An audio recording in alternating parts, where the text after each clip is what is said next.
जय गुरुदेव। इंसान के जीवन में ये तलाश करनी चाहिए कि सत्य क्या है, सत्य किसको कहते हैं, सत्य जानने के लिए इंसान को क्या करना पड़ता है। अपन यही तो है नहीं कि पूरी उम्र पेट भरने के लिए अपन इस संसार के अंदर आए हैं। पेट भरने का कार्य इस संसार जगत में संपूर्ण चराचर जीवों में 84 लाख योनि में सभी जीव अपना अपना पेट भरते हैं। खाना, कमाना और मर जाना। मरने के बाद में कौन से नरक कुंड में जाना, ये अपने को अभी तक ज्ञान नहीं हुआ। इंसान क्या है, सत्य क्या है।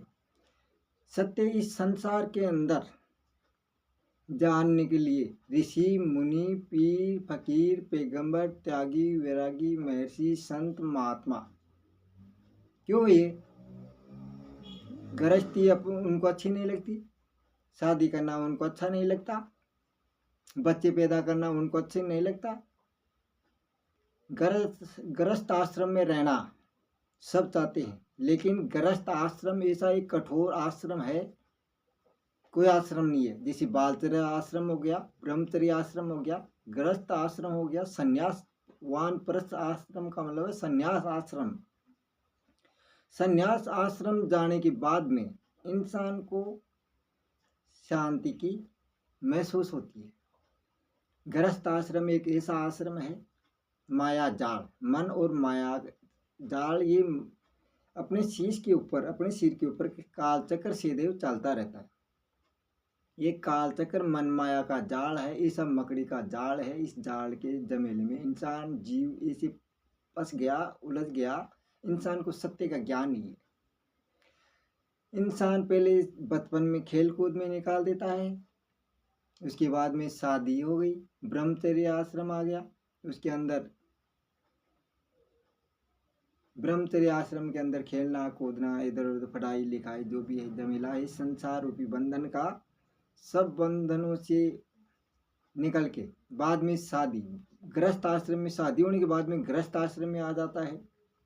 गृहस्थ आश्रम में आने के बाद में पत्नी आ गई, बच्चे हो गए, उनकी पढ़ाई लिखाई, पालन पोषण, परवरिश, रिश्तेदार हो गए, अड़ोस पड़ोस के हो गए, भाई बंद हो गया, कुटुंब कबीला हो गया, परिवार हो गया। ये रिश्तेदारों का जमेला जीव के ऊपर चारों तरफ से मकड़ी जाल की जैसे इस जीव को पास लेता है। ये माया जाल के अंदर लिप्त रहता है, मालिक की बंदगी करने नहीं देता। ये काल चक्र हमेशा शीश के ऊपर, सिर के ऊपर सदैव चलता रहता है। काल चक्र क्या है, काल चक्र क्या है, ये ऐसा है जो अपने को दिखता नहीं है और जीव के पीछे मन और माया को मकड़ी के जाल की जैसे इसको फंसाए रखता है, भ्रमित करता रहता है। सत्य की तलाश करने के लिए अपन को ये पता नहीं है अपने को कितने उस जहान से इस जहान में आए हुए जीव को कितने वर्ष हो गए, अपन कह नहीं सकते। साधारण जीव ऐसा विचार नहीं कर सकता, ऐसा सोच नहीं सकता कि 84 लाख योनियों के अंदर से जीव निकल के आया है। तो 84 लाख योनि का माजरा, अपने को जन्म लेते और मरते अनंतों अनंत वर्ष बीत गए। 84 लाख योनि क्या है, 84 लाख योनि साधारण जीवों को पेट भरने के अलावा कुछ दिखता नहीं है। 84 लाख योनि क्या है, 30 लाख प्रकार के पेड़ पौधों की प्रकृति ऋषि मुनि संत पीर फकीरों ने बताई है। 30 लाख प्रकार की पेड़ पौधों की प्रकृति के अंदर यह अपनी जीवात्मा एक पेड़ की आवरण से दूसरे पेड़ की आवरण में चले जाना, दूसरे पेड़ की आवरण से तीसरे पेड़ की आवरण में चले जाना, तीसरे पेड़ से पांचवें, चौथे पेड़ में चले जाना, चौथे से पांचवें, ऐसे पेड़ों की आवरण में जाते जाते जन्म लेना मरना, जन्म लेना मरना। पेड़ों की प्रकृति के अंदर पेड़ में जीव है, जन्म लेना मरना, ऐसे करते करते क्या 30 लाख प्रकार की प्रकृति की बताई गई है। तो इस जीवात्मा को अनंतों अनंत अरबों खरबों करोड़ों वर्ष कम है, अनंतों अनंत वर्ष उसमें निकल गए जीव को, अपने इस जीवात्मा को धक्के खाते हुए वहां से निकल के आई जीवात्मा उसके बाद में 27 लाख प्रकार की किस्में बताई गई है कीड़े मकोड़े कीट पतंगे मक्खी मच्छर इन गंदी नाली के गंदे कीड़ों की। ये जीवात्मा उसके अंदर भी रही, इसमें भी लाखों करोड़ों अरबों वर्ष कम लगते हैं, कम पड़ते हैं। अनंतों अनंत वर्ष उस नरकुंड के अंदर ये जीवात्मा पड़ी रही। अब आप देख लेना कितनी जीवात्मा कितनी मलिन होती जा रही है, कितनी गंदी है। 84 लाख योनियों का वर्णन माजरा आपके सामने आ रहा है, देख लीजिए, समझ लीजिए। बारीकी से खुद इंसान हो तो बुद्धि से विवेक है, स्वयं विचार करके देख लीजिए तुम्हारे को जन्मों जन्मांतरों से कितने ठोकरे खाते आए हो। वहां से निकलने के बाद में 14 लाख प्रकार की किस्में बताई गई है आकाश में उड़ने वाले पंछियों की। 14 लाख प्रकार के आवरण आकाश में उड़ने वाले पंछियों की इस किस्मों के बारे में बताया गया है।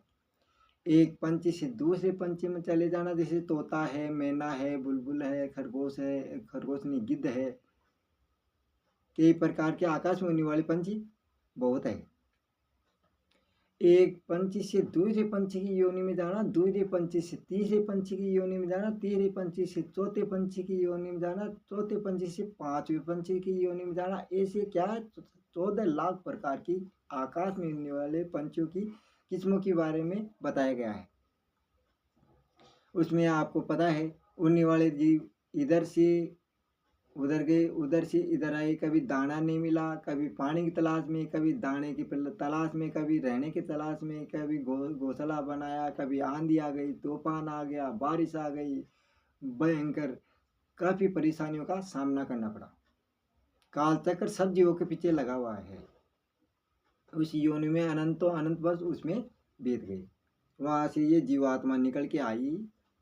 9 लाख प्रकार की किस्में पानी में रहने वाले जीवों की बताई गई है। 9 लाख प्रकार की किस्में, जैसे कछुआ है, मछली है, व्हेल मछली है, मेंढक है। चराचर जगत में 9 लाख प्रकार की किस्में पानी में रहने वाले जीवों की बताई गई है। वो समुद्र के अंदर निवास करते हैं। तो उस योनि के अंदर जैसे कछुए की मछली से मेंढक की योनि में चली गई, मेंढक की योनि से मगरमच्छ की योनि में आ गई, मगरमच्छ की योनि से मछली की योनि में चली गई, मछली की योनि से कई प्रकार की जीवों की अन्य कई प्रकार की किस्में बताई गई है। उस योनि के अंदर ये जीवात्मा कालचक्र के चक्कर में भटकती रही। एक आवरण में से एक आवरण को छोड़ना, दूसरे आवरण में चले जाना, दूसरे आवरण को छोड़ना, तीसरे आवरण में चले जाना, तीसरे आवरण को छोड़ के चौथे आवरण में चले जाना, चौथे आवरण को छोड़ के पांचवें आवरण में चले जाना। ऐसे जीव पानी में रहने वाले जीवों की किस्में 9 लाख प्रकार की बताई गई है। उसमें ऐसे 9 लाख प्रकार की किस्में है तो 9 लाख प्रकार के आवरण हो गए। जीवात्मा एक योनि से दूसरे योनि में जाना, दूसरे योनि से तीसरे योनि में जाना, ये यह है आवरण की योनि परिवर्तन। इसमें भी अरबों खरबों वर्ष कम पड़ते हैं। अनंतों अनंत वर्ष गुजर गए इस जीवात्मा को। अब 9 लाख प्रकार की पानी में रहने वाले जीवों की किस्में बताई गई है। ये जीवात्मा कितने वर्षों तक, अनंतों अनंत वर्षों तक पानी के अंदर, पानी में रहने वाले जीवों के अंदर पड़ी रही। वहां से निकल के आई तो 4 लाख प्रकार के भूत प्रेत किन्नर गंधर्व देवी देवता। ये क्या है, 84 लाख योनियां हो गई। ये 4 लाख प्रकार की देवी देवताओं की जो योनियां बताई गई है, ये है सूक्ष्म योनियां। सूक्ष्म योनियां उसको अपन देख नहीं सकते, अपन उनको महसूस नहीं कर सकते। वो इतनी सूक्ष्म है कि इस स्थूल शरीर की स्थूल आंखों से अपन उनको देवी देवता को अपन देख नहीं सकते। वो सूक्ष्म योनियां है जिसको अपन देखते नहीं, देखा नहीं जा सकता, जिसको महसूस नहीं किया जा सकता, जिससे अपन रूबरू आमने सामने बात नहीं कर सकते। ऐसी देवी देवताओं को मानने से, पूजने से, पहचानने से, जानने से क्या फायदा, जिसको हमने कभी जीवन में कभी देखा नहीं, वो हमारा कुछ काम किया नहीं। तो उनके अंधकार जो थी सूक्ष्म योनि के अंदर, वो तो खुद ही भटक गई, अटक गई, लटक गई। 4 लाख प्रकार की देवी देवता किस्में बताई गई है, वो इसमें अटक गई, काल चक्र में आके अटक गई, लटक गई, भटक गई। इस चक्कर में इंसान भी भटक गया, अटक गया, लटक गया। तो इस देवी देवताओं की ये सूक्ष्म योनियां 4 लाख प्रकार की बताई गई है। इसमें भी अरबों खरबों वर्ष बीत गए। जीवात्मा कितनी 84 लाख योनि के अंदर कितनी मलिन, कितनी दुखी, कितनी परेशान, कितनी गंदी है। इस जन्मों जन्मांतरों से भूखी प्यासी है ये तुम्हारी जीवात्मा यहाँ बैठी है, जन्मों जन्मांतरों से भूखी प्यासी बैठी है।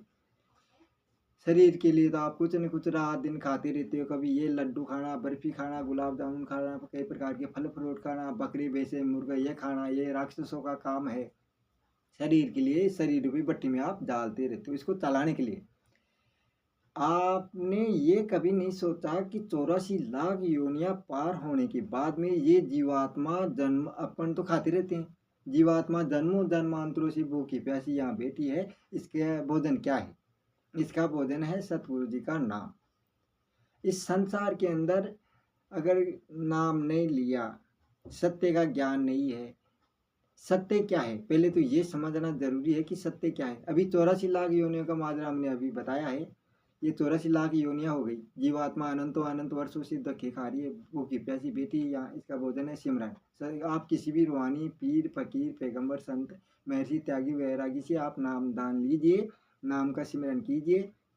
उसके बाद में जन्मों जन्मांतरों के जो मेले पाप अंतःकरण में जमा गंदगी, ये साफ केवल सतगुरु जी के नाम से होगी। बाहर जैसे आडंबर आप फूल माला अगरबत्ती प्रसाद चढ़ाते हो, मंदिरों में घंटियाँ बजाते हो, अगरबत्ती लगाते हो, फूल माले चढ़ाते हो, प्रसाद चढ़ाते हो, इसी कुछ होने जाने वाला नहीं। ये सब ये काल का माजरा है, काल का साम्राज्य है, काल का डगर है, काल का नगर है, इसमें कुछ नहीं कर सकता। इसमें जीव इतने बोले हैं। उसके बाद में 4 लाख प्रकार के जीवों की योनियां खत्म होने के बाद में इंसान का नंबर कब आया, कैसे आया, किसके रहमो करम से आया, कौन सी योनियों के बाद में आया, ये देखिए।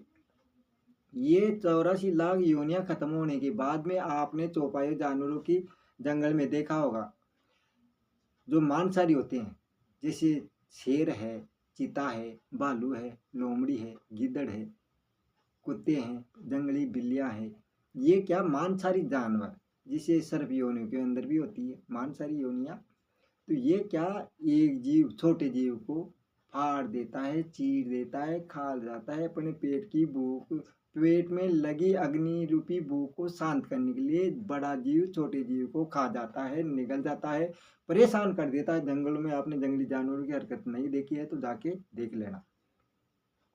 वह चौपाई जानवरों के अंदर ही जंगल में कैसी हरकत करते रहते, वहां से निकल के भेड़ की योनि में आई है जीवात्मा, चौपाई जानवरों की योनि से चल रही है। इसके बाद में भेड़ की योनि में आई, भेड़ की योनि से बकरी की योनि में आई, बकरी की योनि से निकल के घोड़े की योनि में चली गई, घोड़े की योनि से निकल के गाय और बैल।